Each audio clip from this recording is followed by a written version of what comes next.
जय श्रीराम। हाँ ଆଜି ଆମେ ପୁଣି ଥରେ ଏକାଠି ହେଇଛେ ଗୋସ୍ୱାମୀ ତୁଳସୀଦାସଙ୍କ କାଳଜୟୀ ଗ୍ରନ୍ଥ ହଁ ସେଇ ଶ୍ରୀରାମଚରିତ ମାନସର ଆଉ କିଛି ଅଂଶକୁ ନେଇ ଗଭୀର ଭାବେ ଆଲୋଚନା କରିବା ପାଇଁ। ଜୟ ଶ୍ରୀରାମ। ଆଜି ଆମେ ମୁଖ୍ୟତଃ ରାମକଥା ଓ କବି ପ୍ରଣାମ ପ୍ରସଙ୍ଗରୁ ଦୋହା ସଂଖ୍ୟା 13 ମାନେ 13 ଆଉ ତା ପରର 6ଟି ଚୌପାଇ 113(1) ରୁ 113(6) ଯାଏ ଏଇତକ ଦେଖିବା। ଏ ଅଂଶଟା ନା ବହୁତ ମହତ୍ୱପୂର୍ଣ୍ଣ ମୋତେ ଲାଗେ, କାରଣ ଏଥିରୁ ଜଣାପଡ଼େ କେମିତି ଜଣେ ଏତେ ବଡ଼ କବି ଗୋଟେ ବିରାଟ କାମ ଆରମ୍ଭ କଲାବେଳେ ନିଜକୁ କେତେ ବିନମ୍ର ରଖୁଛନ୍ତି ଆଉ ପରମ୍ପରାକୁ କେତେ ସମ୍ମାନ ଦଉଛନ୍ତି। ଏକଦମ ଠିକ କଥା। ତେବେ ଏ ଭାବନା ଭିତରକୁ ପୁରା ପଶିବାକୁ ହେଲେ ଆମ ଆଲୋଚନାଟାକୁ ପୁରା ଶେଷ ଯାଇ ଶୁଣିବାକୁ ପଡ଼ିବ। ନିଶ୍ଚୟ। ଆଉ ହଁ, ଯଦି ଏମିତିକା ଆଲୋଚନା ଏ ବିଶ୍ଳେଷଣ ଆପଣଙ୍କୁ ଭଲ ଲାଗୁଥାଏ ତାହେଲେ ଆମ ଚ୍ୟାନେଲକୁ ସବସ୍କ୍ରାଇବ୍ କରିବାକୁ ଜମା ଭୁଲିବେନି। ଆଜ୍ଞା। ଏବେ ଚାଲନ୍ତୁ ଆରମ୍ଭ କରିବା। ଦେଖିବା ତୁଳସୀଦାସ କେମିତି ନିଜକୁ ପ୍ରସ୍ତୁତ କରୁଛନ୍ତି ଏ ମହାନ କାର୍ଯ୍ୟ ପାଇଁ।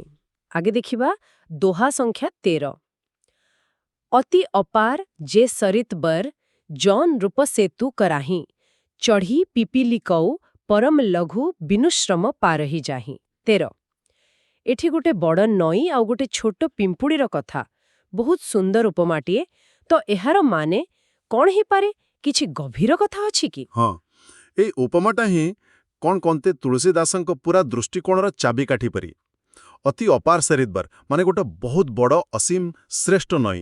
ଏ ହେଉଛି ନିଜେ ପ୍ରଭୁ ଶ୍ରୀରାମଙ୍କ ଅପାର କଥା। ଏତେ ବଡ଼ ଯେ ତାକୁ ସାଧାରଣ ଭାବେ ପାର ହେବା କଷ୍ଟ। ଅସମ୍ଭବ ପରି। ଏକଦମ। ଆଉ ଯଉଁ ନୃପ ସେତୁ କରାହିଁ, ଯଦି ରାଜା ସେତୁ ବନେଇ ଦିଅନ୍ତି, ଏ ରାଜା କିଏ? ହୁଏତ ଶ୍ରୀରାମଙ୍କ କୃପା ବା ପୂର୍ବର ମହାପୁରୁଷମାନେ। ଆଉ ସେତୁଟା କର? ସେତୁ ମାନେ ବାଟ? ହଁ, ସେ ପୂର୍ବର ଋଷି ମୁନି କବି ଯେମିତି ବାଲ୍ମୀକି ବ୍ୟାସ ସେମାନେ ଯେଉଁ ବାଟ ଦେଖାଇଛନ୍ତି, ଯେଉଁ ଗ୍ରନ୍ଥ ଲେଖିଛନ୍ତି, ଆଉ ସବୁଠୁ ବଡ଼ କଥା ହେଲା ଭଗବାନଙ୍କ କୃପା। ଏଇ ସବୁ ମିଶି ସେତୁ।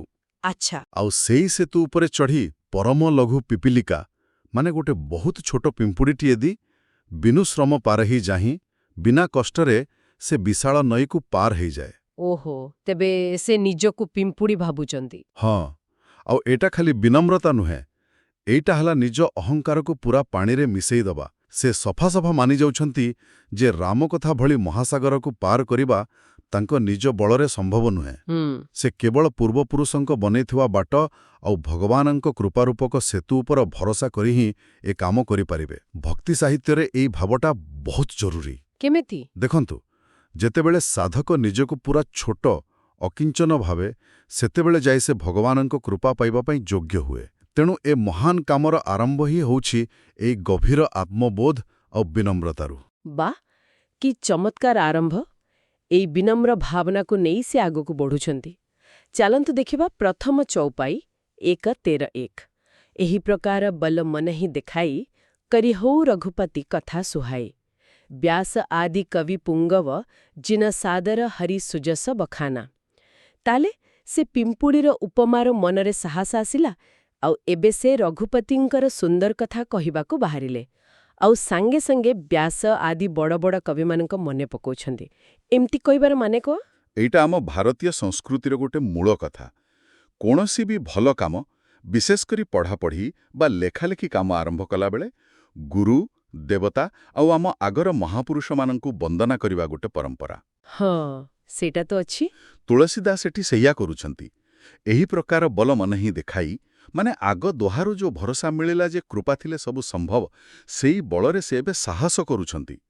କରିହଉଁ ରଘୁପତି କଥା ସୁହାଇ, ମୁଁ ସୁନ୍ଦର ରାମ କଥା କହିବି ବୋଲି ମନସ୍ଥ କରୁଛନ୍ତି। କିନ୍ତୁ ଏ ସଂକଳ୍ପ ନବା ମାତ୍ରେ ତାଙ୍କର ମନେ ପଡ଼ୁଛି ବ୍ୟାସ ଆଦି କବି ପୁଙ୍ଗବ ନାନା ମାନେ ମହର୍ଷି ବ୍ୟାସଙ୍କଠୁ ଆରମ୍ଭ କରି ଆହୁରି କେତେ କେତେ ଶ୍ରେଷ୍ଠ କବିମାନେ ଯେଉଁମାନେ ଆଗରୁ ସାଦର ହରି ସୁଜସ ବଖାନା ବହୁତ ଆଦରରେ ଭଗବାନଙ୍କର ସୁନ୍ଦର ଯଶ ଗାଇଛନ୍ତି। ଆଚ୍ଛା। ଏଠି ଗୋଟେ ଜିନିଷ ଦେଖିବାର ଅଛି। ହଁ। ସେ ଏମିତି କହୁନାହାନ୍ତି ଯେ ସେ କିଛି ନୂଆ କଥା କହିବେ। ରାମକଥା ତ ଅନାଦିକାଳରୁ ଅଛି। ହଁ, ଠିକ୍। ସେ କେବଳ ନିଜର ଭକ୍ତିଭରା ଚେଷ୍ଟା କଥା କହୁଛନ୍ତି, ଯାହା ପୂର୍ବପୁରୁଷଙ୍କ ଆଶୀର୍ବାଦ ଉପରେ ନିର୍ଭର କରୁଛି। ଆଉ ମହର୍ଷି ବ୍ୟାସଙ୍କ ନାଁ ନେଇ ସେ ନିଜର ଏ ରାମଚରିତ ମାନସକୁ ମହାଭାରତ ଆଉ ପୁରାଣ ଭଳି ମହାନ ପରମ୍ପରା ସହ ଯୋଡ଼ି ଦେଉଛନ୍ତି। ଏହାଦ୍ୱାରା ତାଙ୍କ କାବ୍ୟକୁ ଗୋଟେ ବଡ଼ ସାଂସ୍କୃତିକ ଆଉ ଆଧ୍ୟାତ୍ମିକ ପରିଚୟ ମିଳୁଛି। ବୁଝିଲେ?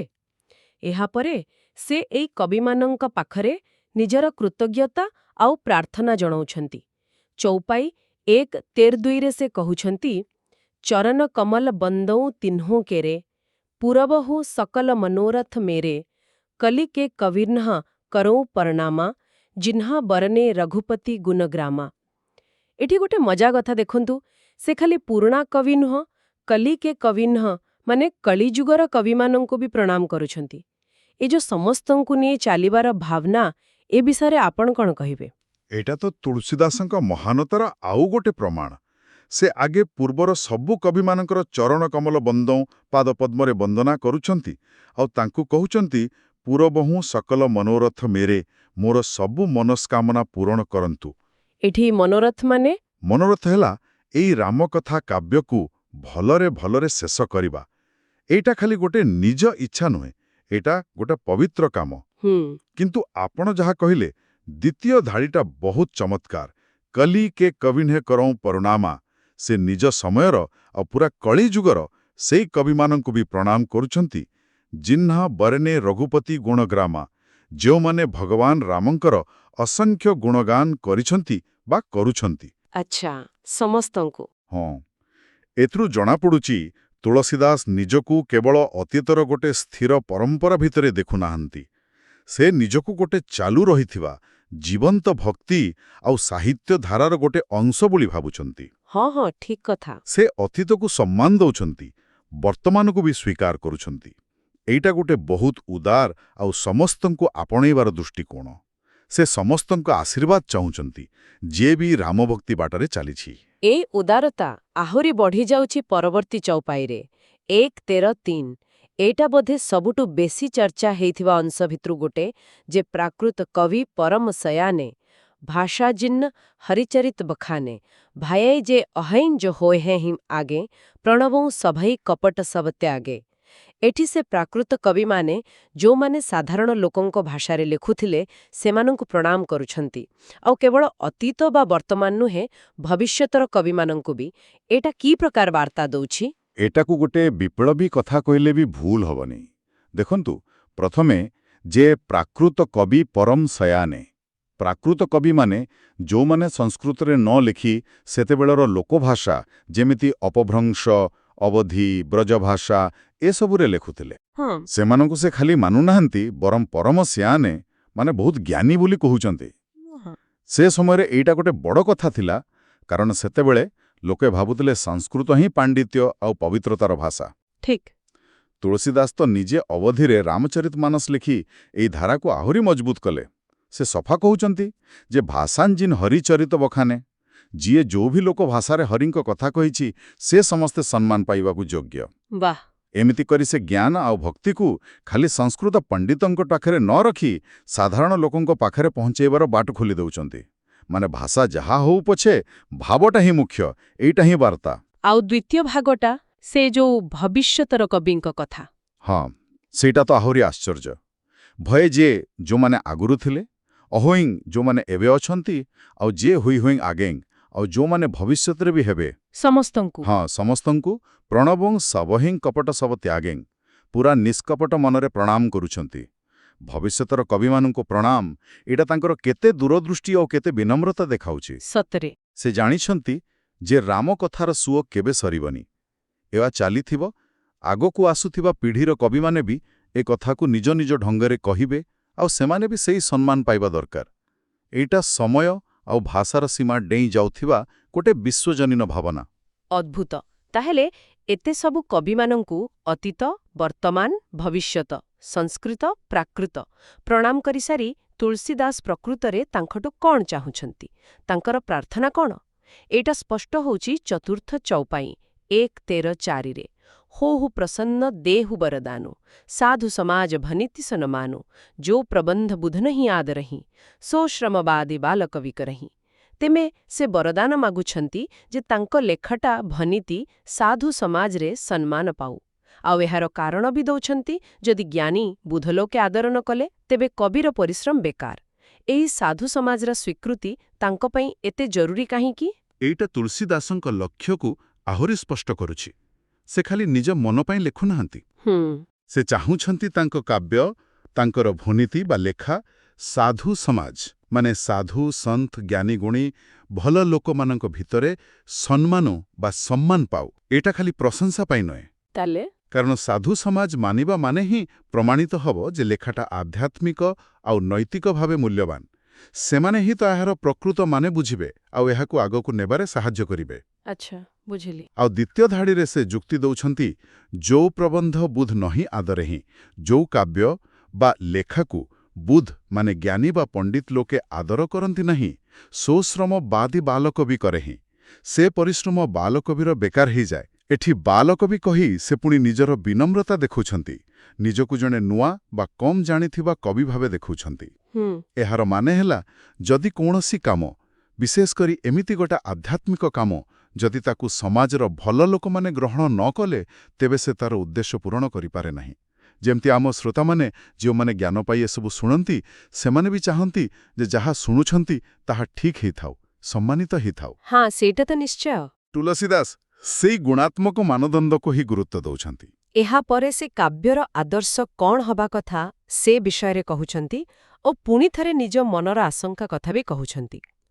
ପଞ୍ଚମ ଚୌପାଇ 1-13-5 କିରତି ଭନିତି ଭୂତି ଭଲି ସୋଇ ସୁରସୁରି ସମ ସବ କହାଁ ହିତ ହୋଇ ରାମ ସୁକିରତି ଭନିତି ଭଦେଶା ଅସମଞ୍ଜସ ଅସମୋହି ଅନ୍ଦେଶା। ଏଠି ସେ କହୁଛନ୍ତି ସେଇ କୀର୍ତ୍ତି, ଲେଖା ଆଉ ସିଦ୍ଧି ହିଁ ଭଲ ଯାହା ଗଙ୍ଗା ନଈ ସୁରସୁରି ପରି ସମସ୍ତଙ୍କର ମଙ୍ଗଳ କରେ। କି ବଡ଼ କଥା! କିନ୍ତୁ ପର ଲାଇନରେ ସେ ନିଜ ଲେଖାକୁ ଭଦେଶା ମାନେ ଗାଉଁଲି ବା ସାଧାରଣ କହି ଗୋଟେ ଦ୍ୱନ୍ଦ୍ୱ ଅସମଞ୍ଜସ ଅନ୍ଦେଶା କଥା କହୁଛନ୍ତି। ଏଇ ଦ୍ୱନ୍ଦ୍ୱଟାକୁ କେମିତି ବୁଝିବା? ଏଟା ପ୍ରକୃତରେ ପୁରା ଆଲୋଚନାର ଗୋଟେ ମୁଖ୍ୟ ଜାଗା। ପ୍ରଥମ ଧାଡ଼ିରେ ସେ ଗୋଟେ ବହୁତ ବଡ଼ ଆଦର୍ଶ ରଖୁଛନ୍ତି। କୀର୍ତ୍ତି ମାନେ ଯଶ, ଭନିତି ମାନେ ଲେଖା, ଭୂତି ମାନେ ସମ୍ପଦ ବା ସିଦ୍ଧି, ଏସବୁ ସେତେବେଳେ ଯାଇ ଭଲି ବା ଭଲ ଯେତେବେଳେ ସେଗୁଡ଼ାକା ସୁରସରିସମ୍ ପବିତ୍ର ଗଙ୍ଗା ନଈ ପରି ସବ୍ କାହାଁ ହିତ୍ ହୋଇ ସମସ୍ତଙ୍କ ପାଇଁ ଭଲ ହୁଏ। ଗଙ୍ଗା ପରି। ହଁ, ଗଙ୍ଗା ଯେମିତି କାହାରି ଜାତି, ଧର୍ମ, ବର୍ଣ୍ଣ ଦେଖେନି, ସମସ୍ତଙ୍କୁ ପବିତ୍ର କରେ, ସମସ୍ତଙ୍କ କାମରେ ଆସେ, ସେମିତି ଭଲ ସାହିତ୍ୟ ବି ପୁରା ମଣିଷ ସମାଜ ପାଇଁ ହିଁ ହିତକର ହେବା ଦରକାର। ଏଇଟା ହେଲା ସବୁଠୁ ବଡ଼ ଲକ୍ଷ୍ୟ। ଠିକ୍। କିନ୍ତୁ ପରଧାଡ଼ିରେ ସେ ଗୋଟେ ଗଭୀର ଅସମଞ୍ଜସ ବା ଦ୍ୱନ୍ଦ୍ୱ ଆଉ ଅନ୍ଦେଶା ବା ଭୟ କଥା କହୁଛନ୍ତି। କାହିଁକି? କାରଣ ରାମ ସୁକୀର୍ତ୍ତି, ପ୍ରଭୁ ଶ୍ରୀରାମଙ୍କର ସୁନ୍ଦର କୀର୍ତ୍ତି ତ ବହୁତ ମହାନ, ପବିତ୍ର, ଦିବ୍ୟ। ହଁ। ଅଥଚ ଭନିତି ଭଦେଶା, ତାଙ୍କର ନିଜ ଲେଖା ଶୈଳୀ ହୋଇତ ଭଦେଶା ମାନେ ଗାଉଁଲି, ଅପରିଷ୍କୃତ, ସାଧାରଣ ବା ସେ ଯୋଗ୍ୟ ନୁହେଁ। ଏଇଟା ଖାଲି ବିନମ୍ରତା ନୁହେଁ, ଏଇଟା ଗୋଟେ ପ୍ରକାର ଆଧ୍ୟାତ୍ମିକ ଦ୍ୱନ୍ଦ୍ୱ। ଆଚ୍ଛା। ହଁ, ସେ ଡରୁଛନ୍ତି ଯେ ତାଙ୍କର ସୀମିତ ମନୁଷ୍ୟା ଭାଷା ଆଉ ଶକ୍ତି ହୁଏତ ସେହି ପରମ ଦିବ୍ୟ ବିଷୟର ଗରିମାକୁ ଠିକ୍ ଭାବେ ପ୍ରକାଶ କରିପାରିବନି। ଯେମିତି ସେ ଗଙ୍ଗା ପରି ହେବାକୁ ଚାହୁଁଛନ୍ତି, କିନ୍ତୁ ନିଜକୁ ଗୋଟେ ଛୋଟ ନାଳ ପରି ଅନୁଭବ କରୁଛନ୍ତି। ଏଇ ଯୋଉ ବଡ଼ ଫରକ, ସେଇଟା ତାଙ୍କ ମନରେ ଭୟ ଆଣୁଛି। ବୁଝିଲି। ତାହେଲେ ଏଇ ଯୋଉ ଗଭୀର ଭୟ ଆଉ ଦ୍ୱନ୍ଦ୍ୱ, ଏହାର ସମାଧାନ କ'ଣ? ତୁଳସୀଦାସ ନିଜେ ହିଁ ଏହାର ଉତ୍ତର ଦେଉଛନ୍ତି ଆମ ଆଲୋଚନାର ଶେଷ ଚୌପାଇ 1-13-6ରେ। ତୁମରି କୃପା ସୁଲଭ ସୋଉ ମୋରେ ସିଓନି ସୁହାବନି ଟାଟ ପଟୋରେ। ଏଠି ସେ ସେଇ ସବୁ କବିମାନଙ୍କୁ ଆଉ ବୋଧେ ଭଗବାନଙ୍କୁ ବି କହୁଛନ୍ତି ଯେ ତୁମ୍ହାରି କୃପା, ଆପଣମାନଙ୍କର କୃପାରୁ ସୋଉ ସେଇ କଷ୍ଟ କାମଟା ମାନେ ନିଜ ଭଦେଶା ଲେଖାରେ ରାମ ସୁକୀର୍ତ୍ତି ବର୍ଣ୍ଣନା କରିବା ମଧ୍ୟ ସୁଲଭ ମୋରେ ମୋ ପାଇଁ ସହଜ ହେଇଯିବ। ଆଉ ଏଥିପାଇଁ ସେ ଯୋଉ ଉପମା ଦେଇଛନ୍ତି ସେଟା ବଡ଼ ମାର୍ମିକ। ସିଓନି ସୁହାବନି ଟାଟ ପଟୋରେ, ଏହାର ମାନେ କ'ଣ? ଏଇ ଶେଷ ଧରିଟା ହିଁ ପୁରା ଆଲୋଚନାର ସାର। ସେ ନିଜ ଭୟର ସମାଧାନ ପାଉଛନ୍ତି କୃପାରେ। କାହା କୃପା? ସେ କବିମାନଙ୍କର ଆଉ ଭଗବାନଙ୍କର। ହଁ, ଯୋଉ ପୂର୍ବ କବି, ସମୟର କବି ଆଉ ଆଗକୁ ଆସିବାକୁ ଥିବା କବିମାନଙ୍କୁ ସେ ବନ୍ଦନା କଲେ, ସେମାନଙ୍କ କୃପା, ଆଉ ସବୁଠୁ ବଡ଼ କଥା ସ୍ୱୟଂ ପ୍ରଭୁ ଶ୍ରୀରାମଙ୍କର କୃପା। ଏଇ କୃପା ବଳରେ ହିଁ ସେଇ ଅସମ୍ଭବ ଲାଗୁଥିବା କାମ ବି ସମ୍ଭବ ହେବ। ଆଉ ଏଇଟା ବୁଝେଇବା ପାଇଁ ଯୋଉ ଉପମା ଦେଲେ ସେଟା ଅନନ୍ୟ। ଟାଟ ହେଉଛି ମୋଟା, ଖଦଡ଼ା, ସାଧାରଣ କପଡ଼ା, ଯାହା ତାଙ୍କ ନିଜର ଭଦେଶା ବା ଗାଉଁଲି ଲେଖା ଶୈଳୀର ପ୍ରତୀକ। ଆଚ୍ଛା। ଆଉ ପଟ୍ଟର ହେଉଛି ଦାମିକା ରେଶମ ସୂତା, ଯାହା କୃପା, ଆଶୀର୍ବାଦ ଆଉ ଦିବ୍ୟ ପ୍ରେରଣାର ପ୍ରତୀକ। ଯେମିତି ସେଇ ସାଧାରଣ ଟାଟ୍ ଉପରେ ଯଦି ପଟରରେ ସୁନ୍ଦର ସିଓନି ବା ସିଲେଇ କାମ କାରିଗରୀ କରାଯାଏ, ତାହେଲେ ସେଇଟା ସୁହାବନୀ ବା ବହୁତ ସୁନ୍ଦର ଆଉ ଭଲ ଦେଖାଯାଏ। ଓହୋ, କି ସୁନ୍ଦର କଥା। ଠିକ୍ ସେମିତି ତୁଳସୀଦାସ କହୁଛନ୍ତି, ମୋର ଏଇ ସାଧାରଣ ଅପରିପକ୍ୱ ଭାଷା ଆଉ ଲେଖା ବି ଆପଣମାନଙ୍କ କୃପା ରୂପକ ରେଶମୀ ସୂତାର କାରିଗରୀ ଦ୍ୱାରା ସୁନ୍ଦର ହିଁ ସାଧୁ ସମାଜରେ ଆଦର ପାଇପାରିବ ଆଉ ଗଙ୍ଗା ପରି ସମସ୍ତଙ୍କର ମଙ୍ଗଳ କରିବାର ଶକ୍ତି ପାଇପାରିବ। ବା, ଏଇ ଉପମାଟା ବହୁ ଶକ୍ତିଶାଳୀ। ଏଇଟା ଖାଲି ତାଙ୍କ ଭୟ ଦୂର କରୁନି, ବରଂ ସବୁ ସାଧକ ଆଉ ସ୍ରଷ୍ଟାଙ୍କ ପାଇଁ ଗୋଟେ ବାର୍ତ୍ତା ଦଉଛି। ଆମ ନିଜ ଚେଷ୍ଟା ହୁଏତ ସୀମିତ, ସାଧାରଣ ଟାଟ୍ ପରି ହେଇପାରେ, କିନ୍ତୁ ଯଦି ତା ସାଙ୍ଗରେ ବିନମ୍ରତା, ପୂର୍ବଜଙ୍କ ପ୍ରତି ସମ୍ମାନ ଆଉ ଭଗବାନଙ୍କ କୃପା ପଟର ପରି ଯୋଡ଼ି ହେଇଯାଏ, ତାହେଲେ ସେଇଟା ଅସାଧାରଣ ସୁନ୍ଦରତା ଆଉ ମହତ୍ତ୍ୱ ପାଇପାରେ। ଏଇଟା ହିଁ ଭକ୍ତି ଆଉ ଆଶୀର୍ବାଦର ରୂପାନ୍ତରକାରୀ ଶକ୍ତି। ଅବିଶ୍ୱାସନୀୟ। ଆଜିର ଏ ଆଲୋଚନାରୁ ଆମେ ଦେଖିଲେ କେମିତି ତୁଳସୀଦାସ ଗୋଟିଏ ମହାନ କାବ୍ୟ ଲେଖିବା ଆରମ୍ଭରୁ ନିଜକୁ ପୂରାପୂରି ସମର୍ପଣ କରୁଛନ୍ତି।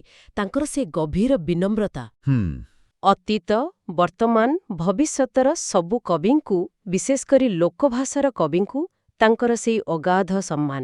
ଆଜ୍ଞା। ତାଙ୍କ ଲେଖା ଗଙ୍ଗା ପରି ସମସ୍ତଙ୍କ ହିତ ପାଇଁ ହଉ ବୋଲି ସେଇ ଇଚ୍ଛା। ଆଉ ସବୁଠୁ ବଡ଼ କଥା, ନିଜର ସୀମାକୁ ମାନି ଭଗବାନଙ୍କ କୃପା ଆଉ ପୂର୍ବପୁରୁଷଙ୍କ ଆଶୀର୍ବାଦ ଉପରେ ତାଙ୍କର ସେ ଦୃଢ଼ ବିଶ୍ୱାସ। ଏକଦମ। ଏସବୁ ମିଶି ରାମଚରିତ ମାନସର ଆଧ୍ୟାତ୍ମିକ ନିୟ ତିଆରି କରୁଛି।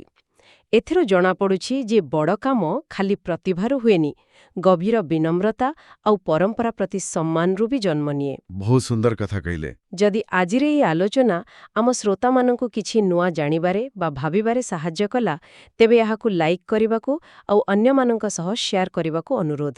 ନିଶ୍ଚୟ କରନ୍ତୁ। ଯାହାଫଳରେ ଗୋସ୍ୱାମୀ ତୁଳସୀଦାସଙ୍କର ଏହି ମହାନ ଭାବନା ଅଧିକ ଲୋକଙ୍କ ପାଖରେ ପହଞ୍ଚିପାରିବ ଆଉ ସମସ୍ତେ ପ୍ରଭୁ ଶ୍ରୀରାମଙ୍କ ଆଶୀର୍ବାଦ ପାଆନ୍ତୁ। ଜୟ ଶ୍ରୀରାମ।